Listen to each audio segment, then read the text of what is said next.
Boom! Sooners get themselves a nice pickup on the defensive line. We've got to talk about this recruitment that, to me, kind of came out of nowhere, if you want me to be absolutely honest. But the Sooners found somebody they like. They snatched him up. T-Ron Richardson commits out of Virginia. We're going to dive into him, the measurables, and what exactly does this mean for the Sooners class going forward. So let's dive into that. Before we do that, welcome to Unfair Sports. I'm your host, Jay. Thank y'all for pulling up to the channel. So Oklahoma has added themselves another commitment to the class.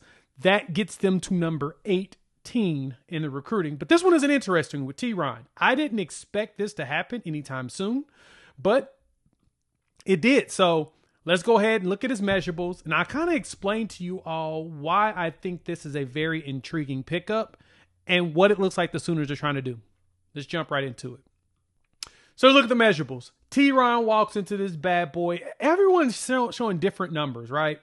His site, of course, his huddle, his X, he's got himself listed at 6'5". Rivals has him at 6'3". 247 has him 6'2.5". I'm assuming Oklahoma has a different number. So we'll say roughly around 6'4"-ish. We'll go with that number just to be safe. About 290. Just about everybody's got that confirmed there. He is a 3-star prospect out of Virginia, but what's interesting about him the most is it appears that a lot of his recruitment has started very late. Like, he's got a lot of offers this year. And that's kind of the thing that jumped out to me the most about T-Ron is when I went through and looked at all of his offers, like Ole Miss offered him at the beginning of this month.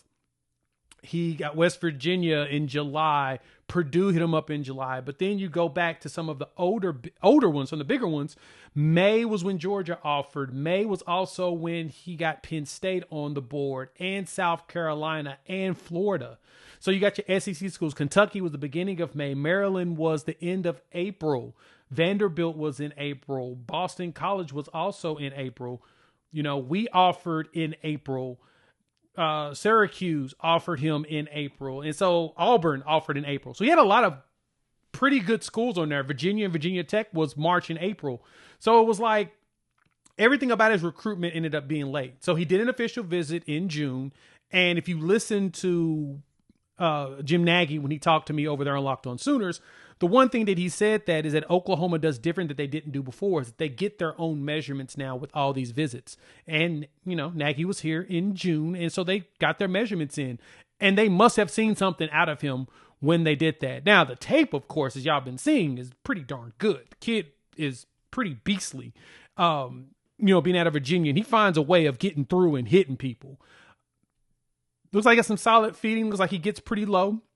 Or low enough. Looks like he can overpower people, but he also seems a lot taller than the numbers. But roughly our DTs are around 6'2", 6'3" anyway. So he's low to the ground and about their size too.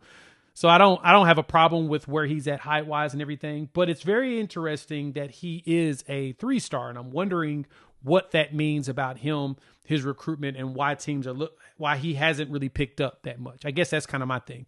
Why has it been that long for people to go after him? Like, so when I looked at 247, one of their evaluators, Hudson Standish, pointed out that, of course, he's a track kid, does shot put. He holds the school record in shot put or whatnot. He also owns a 24-1 mark in the 110-meter hurdles. So he does hurdles. So it appears that he has grown. He has a 6'11" wingspan, though.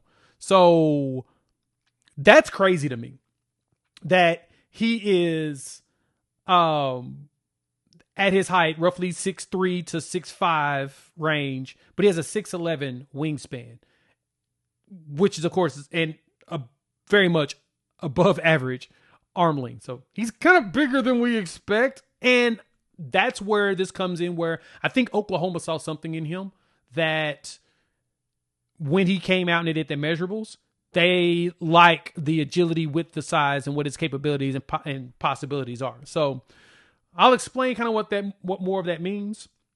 Let me know what y'all think. Hop in the comments. I want to hear your thoughts. And I'll explain what I'm seeing here is, so I was looking at the boards from Virginia Tech, who was one team we were competing heavily with on him. And their big thing is that Oklahoma's got a lot of underclassmen. Why would they take him and why would they go after him? I think that's why. We've got a lot of young players that'll be playing over the next couple of years on this defensive line that are good, that we need some quote-unquote possible projects or guys that are freakish that we can build technique with and get him going. And I think he's one of those players that's considered that. That's one that a lot of people look at him as someone that is possibly a tweener, depending on what his actual measurements are. But I think Oklahoma got the measurements that they liked, and it appears that they saw something in him and was like, yeah, I think that he's got potential to be elite long-term. So I get why Oklahoma went after him, and they beat out, like I said, Penn State, Virginia Tech, South Carolina, a few other schools out there in Virginia. You know, so you add him with a Brian Harris, which is pretty good. And then, you know, of course, when it comes to the way that we're playing ball, like we talked about, you know, picking up additional players like Tank Carrington, who also has a freakishly long wingspan. Oklahoma's adding a lot of defensive linemen. I think we've got like 6 total that we have gone after. Yeah, we got 6 total defensive linemen, 3 edges and 3 interiors. And Oklahoma's building for players to have for the future to go along with what they have, what they know young-wise that will play today. So this pickup makes sense. It feels a little different in comparison to what I thought we would go after. But if he's got these freakishly measurements, and again, they definitely got the measurements they wanted in June. So I'm very fascinated on what the plan is for him. He played both sides of the ball there in Virginia. And so I'm very intrigued. 52 tackles, 19 tackles for loss and a sack last year in his 10 games, playing 2 ways. But hey, if he blows up here his senior year, his rating's definitely going to fly up the chart. Because again, I mentioned before, it appears that his recruitment was really, really slow for some reason. Like it's taken a while for people to jump on the T-Ron train. Well, the Sooners jumped on that bad boy early. So let me know what y'all think. Hop in the comments. Want to hear your thoughts. All right. We'll talk. Well, I mean, that's kind of it really for recruitment for the most part. A lot of players are going to be visiting not only this weekend, mainly 27s, but the Michigan game, we're going to see some people. So I'm pretty excited to see what that looks like. So stick around. Make sure you hit the like, subscribe, bell notification so you don't miss any of the content going forward. But yeah, it's going to be some very interesting players we'll be going after during the season. So if Oklahoma wins, good chance there'll be some flips. We'll make sure you guys are covered on that. We'll talk soon. Peace.